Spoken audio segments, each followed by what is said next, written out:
Okay, what makes a bike truly yours? I mean, is it the amount of effort you put in to clean your bike, or is it the love you show towards your bike? Today we are going to answer the simple question by actually showing you what I've done on my bike that makes this Duke 200 entirely mine and according to my needs. And let's get started.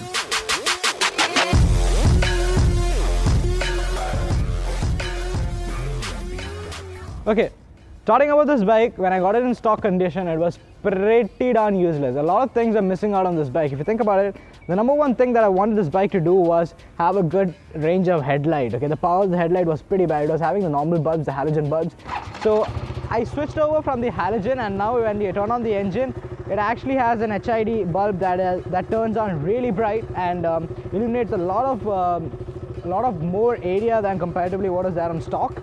And this bulb at the same time produces blue light rather than whitish or something. So when you actually go on the road, it gives a feeling of being awake. When you go for long rides, especially, the yellow light can make you feel a lot sleepier. Now, if I turn off the engine, I can show you the next thing which I did.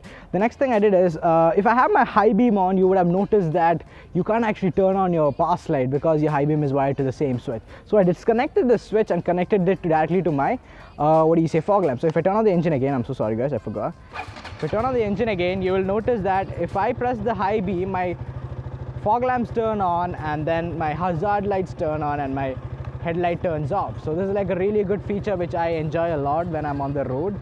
It adds in a lot of emphasis to how the bike feels.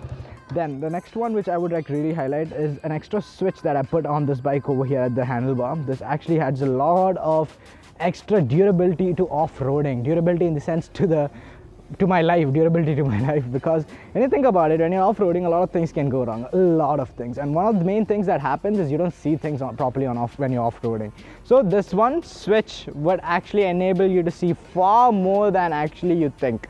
The reason why I mounted these fog lamps, these were like 6 LED, if I remember, 9 LED fog lamps that give off a really good white quality light with a high CRM rate. That is, the quality of the light is determined by the whiteness of it and not the blueness. So this LEDs are usually determined like that, not the HID ones. So these LEDs give me a really good powerful beam, and instead of putting them on the engine guard, I thought it'd be a great idea to put them on the handlebar. I know it's kind of crowded over here, but then that's essentially what I wanted to convey, because I wanted this bike to have all the functionalities in the reach of hand and know if something is working or not working with my awareness. So another reason why I have the hazard lights linked to the fog lamps is because ultimately when you're on the road, when the fog lamps is on, it actually shows that you're trying to see and you are not riding in a way that is safe, or probably requires other fellow riders on the road to be aware that, hey, I'm having some confusion in my riding. So these hazard light turns on at the same time. The hazard lights, in fact, are actually a simple horn relay that are wired up to the back of the bike under the storage compartment, and it's a small relay that you can control and change the pattern and everything. It is not actually the plug and play version of it because I couldn't find that online. So the next thing I want to talk about is the handguards. The handguards were put in specific because I go a lot of highway riding, and highway riding means 120 plus. So when you do a 120 plus, even the tiniest rocks can actually hit your hand pretty darn hard. And me going to college daily on a basis of 120, not wearing gloves, actually gives me a reason to have these more on. And I know it kind of takes out the ability to do a lot of filtering through traffic, but trust me, this will save you a lot of bucks overrun, because naturally your levers won't break automatically, and at the same time you have a lot of protection against small filtering issues like the side mirror coming and hitting the edge of your hand, which actually happened to me once and it quite pained for 2 days. So I'm suggesting you guys to get that too. That's 1,400. The fog lamps are another 2,000. The phone charger over here is actually a charger with the the phone charger and a holder. It comes together in a one package. It's 800. It's like you can put your phone over here and then you can like mount it at this spot over here. It'll stay tight and fit, and you have a lot of concerns regarding if it will fall off. Trust me, it doesn't fall off in any aspect. There's extra holders for making sure that it doesn't fall off.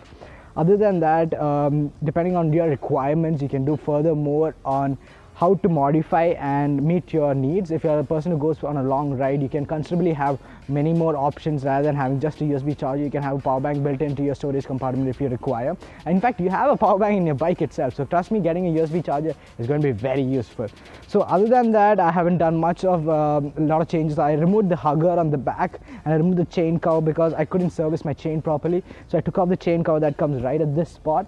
And then I took off the hugger. This is called the hugger that comes over here.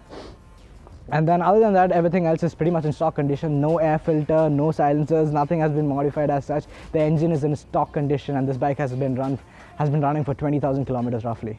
So thank you for watching, and if you like this video, trust me, you should leave the button thing smashed really hard, because that helps me out a lot. At the same time, subscribe, and I don't say this, but you should not hit the bell icon or hit the bell icon. You know, you can go to a temple and maybe hit the bell thing. It's up to you. It's your wish if you want to get more blessings from me or the God or whoever. I'm not putting myself as a God, but then you get the point. Just subscribe, get more content, and enjoy your biking life. Ride safe, and thank you for watching.